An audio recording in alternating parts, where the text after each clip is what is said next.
Today we will start topic analytic function of book Real and Complex Analysis given on page number 5.23. So first we will start definition of analytic function. So what is definition of analytic function? For analytic function, first we will read definition of complex function. So definition of complex function is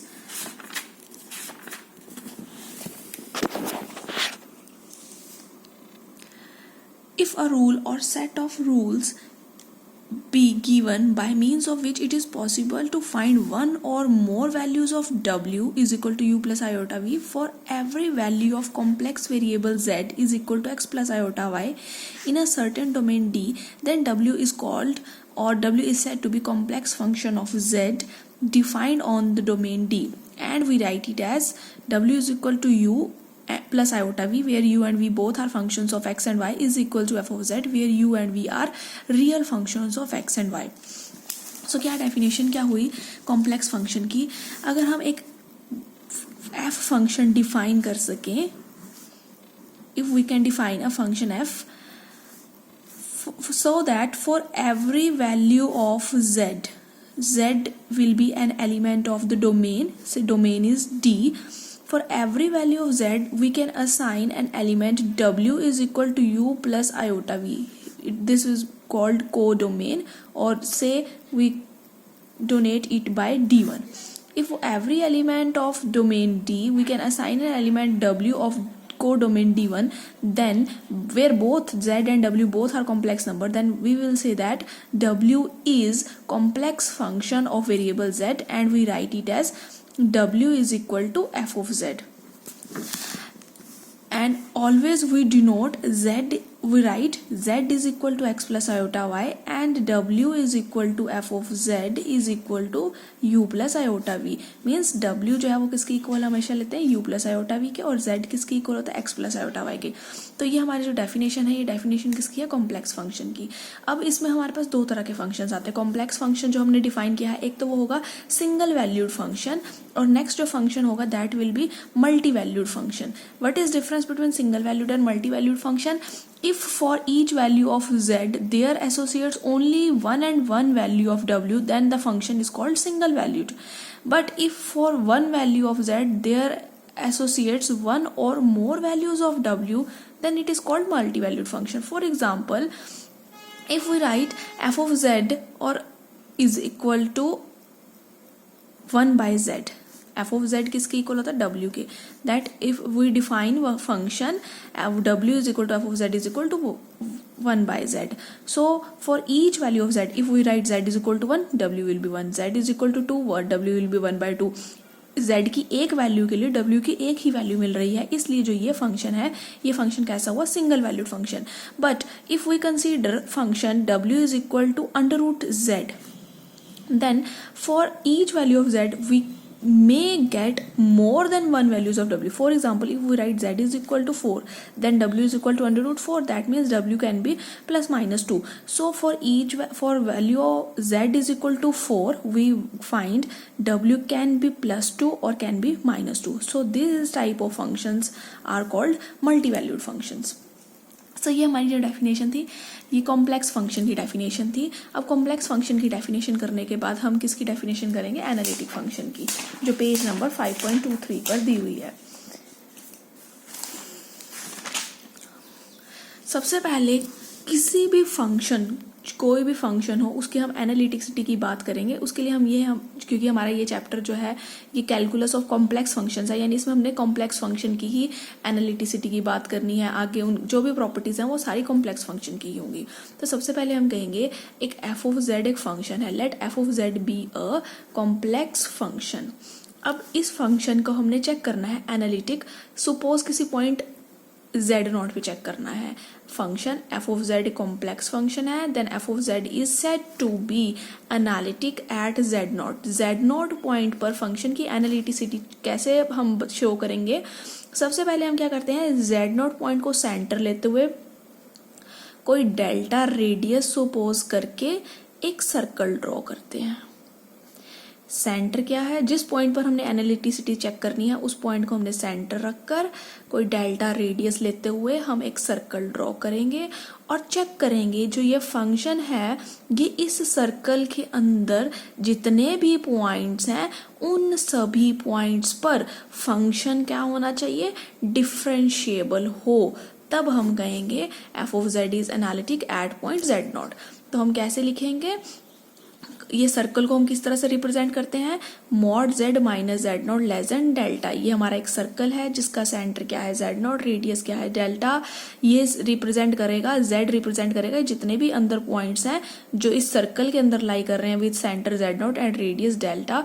अगर ये सारे इन circle के हर एक point पर function F dash Z, ये जो function का derivative है, ये डेरिवेटिव क्या करे, एग्जिस्ट करे for all z belongs to circle. जितने भी सर्कल के अंदर पॉइंट्स लाई कर रहे हैं उन सभी पॉइंट्स पर ये फंक्शन डिफरेंशिएबल हो, जिसका डेरिवेटिव एग्जिस्ट करे, तब हम कहेंगे कि फंक्शन क्या है, एनालिटिक। एनालिटिक फंक्शन का ही एक दूसरा नाम होता है होलोमॉर्फिक फंक्शन।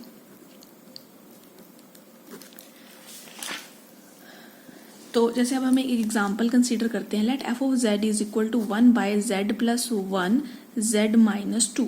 अब ये फंक्शन है तो हम यहाँ से बहुत इजीली चेक कर सकते हैं, इसको हमने देखने का तरीका पता लग जाता है कि फंक्शन को एनालिटिक चेक करना हो तो जब हम डिनोमिनेटर का, ये डिनोमिनेटर में से हम ये देखें अगर इसको हम 0 पुट करें तो हमें पता लगेगा कि z इज इक्वल टू -1। यहाँ से z इज इक्वल टू -1, जब -1 पुट करेंगे फंक्शन इन्फिनिटी बन जाएगा। और यहाँ से अगर हम ये देखें तो z की वैल्यू क्या आ रही है 2, z को 2 पुट करने पर भी इन्फिनिटी बन जाएगा। तो ये जो फंक्शन है हम कहेंगे इन दोनों पॉइंट्स पर ये फंक्शन एनालिटिक नहीं है, except these 2 point function is analytic. So f of z is analytic for all z except z is equal to -1 and z is equal to 2। Analytic function करने के बाद अब हम चेक करेंगे, अब हम थ्योरम करेंगे, बहुत इंपॉर्टेंट थ्योरम है।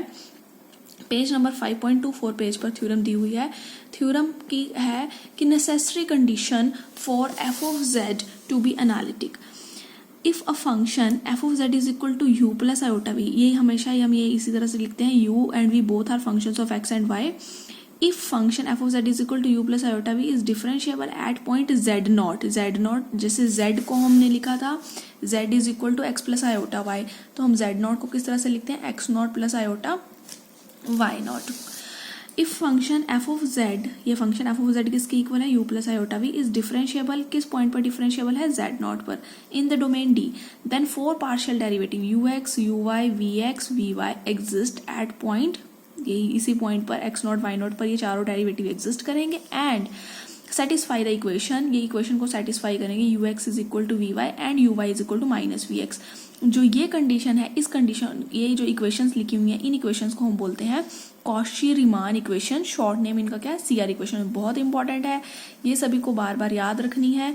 ux is equal to v y and u y is equal to minus v x, this is called CR equation. तो अब हम इस थ्योरम को प्रूव करेंगे। थ्योरम में गिवन है कि देखो ये यहाँ पर लिखा भी हुआ है, necessary condition for the function to be analytic. अगर फंक्शन एनालिटिक होगा, अभी हमने कहा था कि अगर फंक्शन एनालिटिक है, एनालिटिक का मतलब जिस पॉइंट पर एनालिटिसिटी की बात करते हैं उसके अबाउट अगर हम सर्कल ड्रॉ करते हैं, उसको सेंटर मानते हुए अगर हम सर्कल ड्रॉ करते हैं तो फंक्शन उसके हर एक पॉइंट पर डिफरेंशिएबल होगा। यानी अगर फंक्शन हमारा एनालिटिक है, एनालिटिक होने का मतलब वो डिफरेंशिएबल है उस पॉइंट पर, उसके आसपास के पॉइंट्स पर। अगर फंक्शन डिफरेंशिएबल है तो हमें प्रूव करके दिखाना है कि ये CR इक्वेशंस सेटिस्फाई होते हैं। यानी इस थ्योरम का मेन जो पॉइंट है वो क्या है, हमें प्रूव क्या करना है, अगर फंक्शन एनालिटिक है तो हमें पता है कि वो फंक्शन कैसा होगा, डिफरेंशिएबल। स्टेटमेंट यहाँ से शुरू कर रखी है कि फंक्शन डिफरेंशिएबल दिया हुआ है किसी point z naught is equal to x naught plus iota y naught पर। हमें प्रूव क्या करना है कि जो फंक्शन है वो CR इक्वेशंस को सेटिस्फाई करेगा। CR इक्वेशंस कौन सी होती हैं, CR इक्वेशंस का मतलब हमें प्रूव करके दिखाना है ux is equal to v y and u y is equal to minus v x. हमें ये दोनों इक्वेशंस प्रूव करके दिखानी है। सिर्फ गिवन क्या है, जो फंक्शन एफ ऑफ जेड है that function is differentiable at point z not. इसका हम यूज करते हुए हमें ये दो प्रॉपर्टीज प्रूव करनी है, दैट हमें प्रॉपर्टीज प्रूव करनी है CR इक्वेशंस की प्रॉपर्टीज, यानी u x is equal to v y and u y is equal to minus v x. तो हम इसका प्रूफ स्टार्ट करते हैं।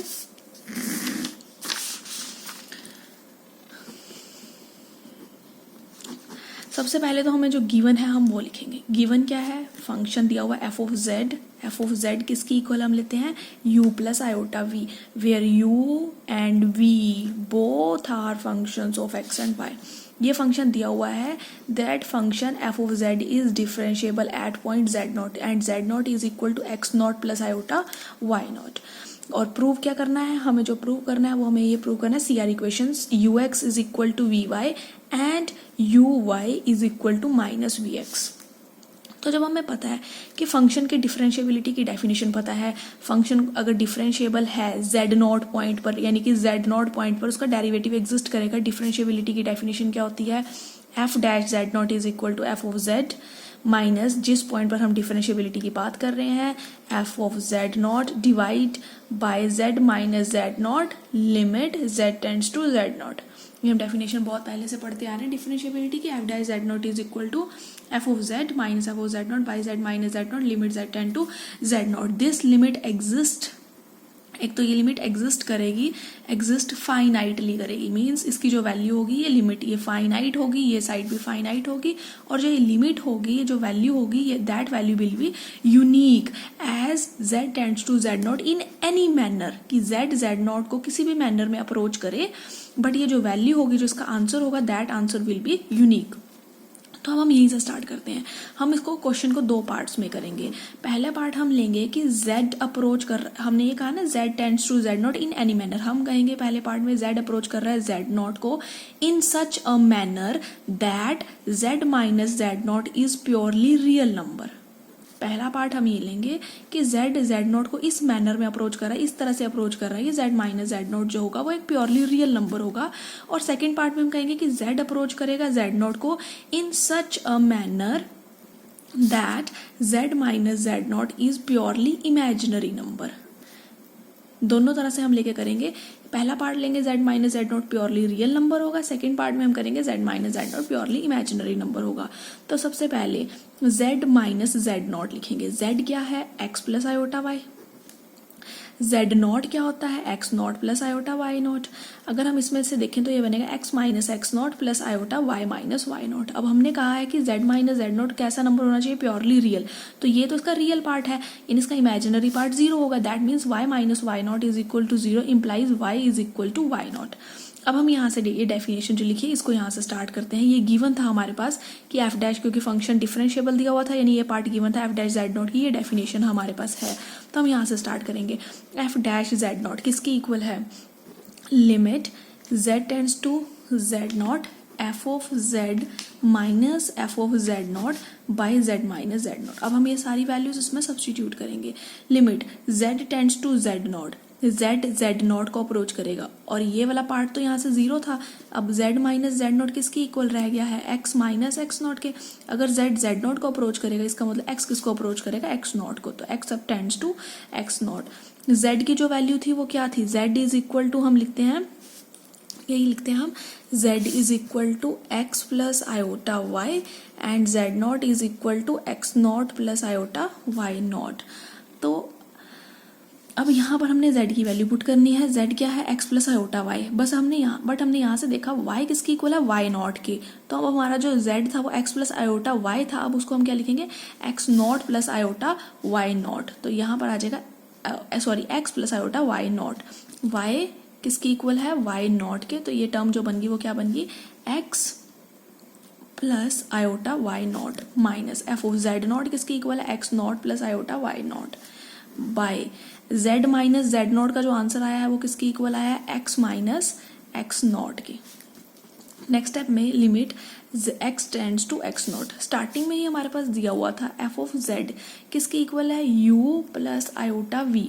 ये जो z था ये था f of x plus iota y, z x plus iota y था, तो यहाँ पर हमने u जो लिखा था वो लिखा था x और y का फंक्शन होगा। अब हमने वैल्यू किसकी लिखनी है, f of x plus iota y naught, अगर हम x plus iota y naught कर देंगे तो ये टर्म क्या बन जाएगी, u x comma y naught plus iota v x comma y naught. तो ये वैल्यूज यहाँ से सब्सटीट्यूट कर रहे हैं, u x comma y naught plus iota v x comma y naught minus, अब f of x naught plus iota y naught put करना है। अगर यहाँ x naught plus iota y naught होगा तो यहाँ एक्स नॉट वाई नॉट आ जाएगा टर्म्स में, तो ये बन जाएगा u x naught comma y naught minus iota v x naught comma y naught by x minus x naught as it is.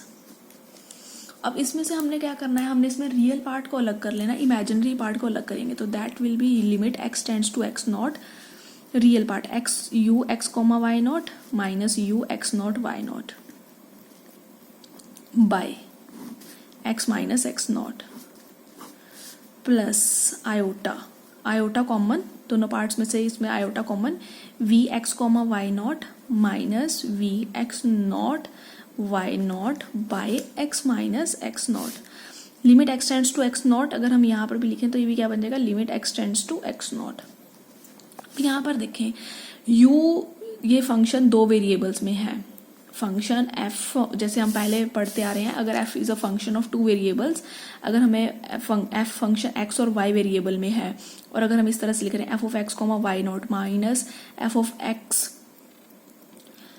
Not comma y naught by x minus x naught limit x tends to x naught, तो हम देखें ये second variable तो fix है दोनों में, change किस में आ रहा है, फर्स्ट वेरिएबल का मतलब एक्स के विद रिस्पेक्ट में चेंज आ रहा है, यहाँ पर डिवाइड में भी वही एक्स के वेरिएबल्स चेंज आ रहे हैं, यानी इसका मतलब ये जो डेरिवेटिव है ये डेरिवेटिव है f of x comma y का, जो ये डेरिवेटिव है, डेरिवेटिव इसके विद रिस्पेक्ट में है, एक्स के विद रिस्पेक्ट में है।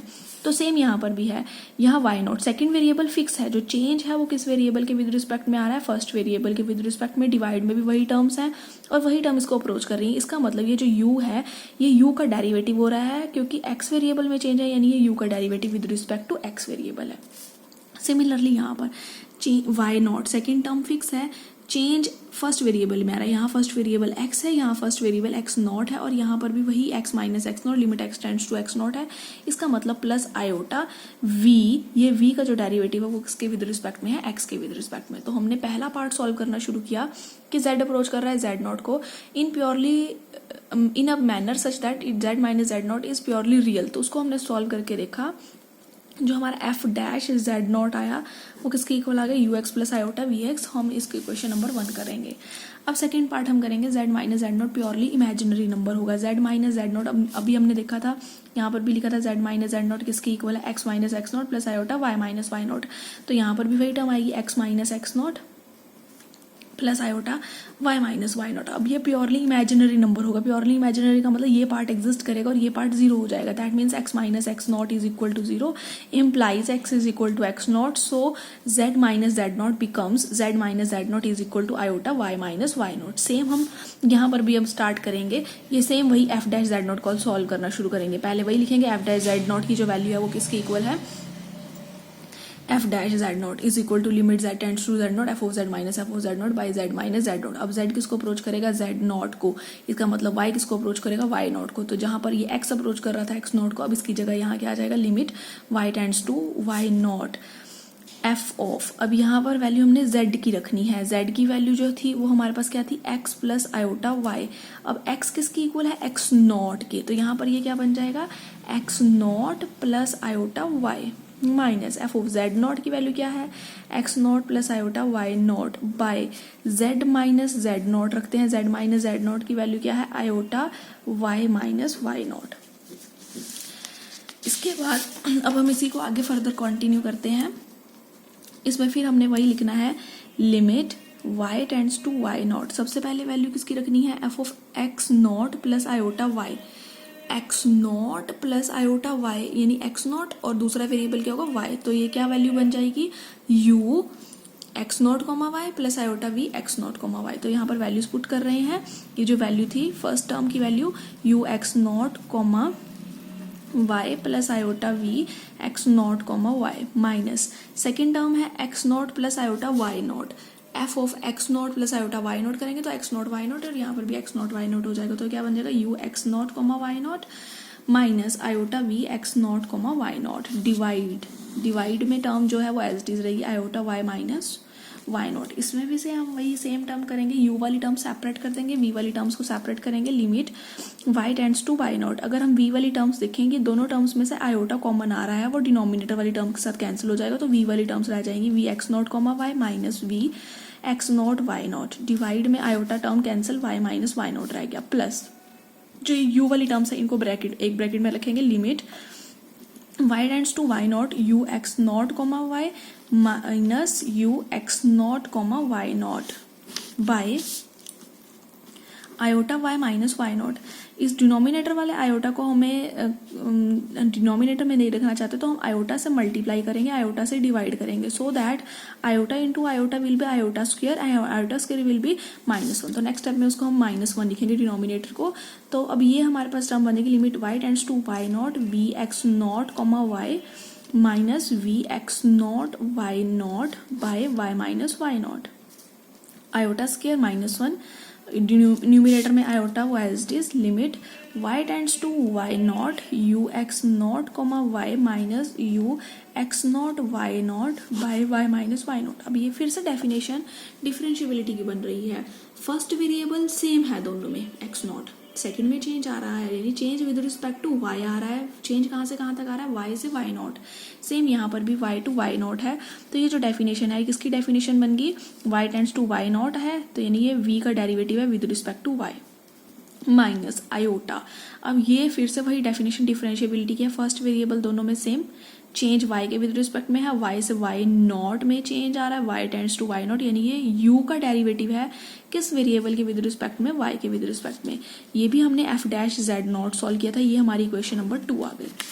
अब हमने जब स्टार्टिंग में हमने यहाँ लिखा था, हमने लिखा था f डैश z नोट जो है उसकी लिमिट एग्जिस्ट करेगी और वो जो लिमिट होगी वो यूनिक होगी, चाहे z नोट को अप्रोच करे किसी भी मैनर में। तो हमने दोनों मैनर्स लेके देखे, प्योरली रियल मैनर लेके दिया तो हमारे पास इक्वेशन नंबर 1 ही आ जाती है, और अगर हम प्योरली इमेजिनरी मैनर में लेकर चल रहे हैं तो हमारे पास ये इक्वेशन नंबर 2 आ रही है। और हमें पता है ये दोनों वैल्यूज जो है वो यूनिक है, चाहे z नोट को अप्रोच करे रियल मैनर में या इमेजिनरी मैनर में, दोनों वैल्यूज सेम होंगी। सेम होने का मतलब है इक्वेशन नंबर 1 जो है वो किसकी इक्वल होगी, इक्वेशन नंबर 2 के। Equation 1 is u x plus iota v x is equal to v y minus iota u y. तो यहाँ से अगर हम रियल पार्ट कंपेयर करें दोनों के, रियल पार्ट क्या आएंगे दोनों के, u x is equal to v Y.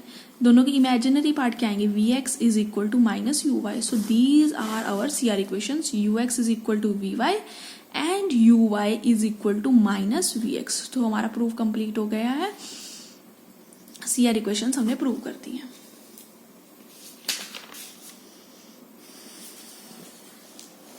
Then our example number 1, page number 5.27, example number 1, find the values of a and b such that function f of z is equal to x square plus a y square minus 2xy plus iota bx square minus y square plus 2xy is analytic. Also find f dash z. Find out क्या करना है, a और b की values find out करनी है।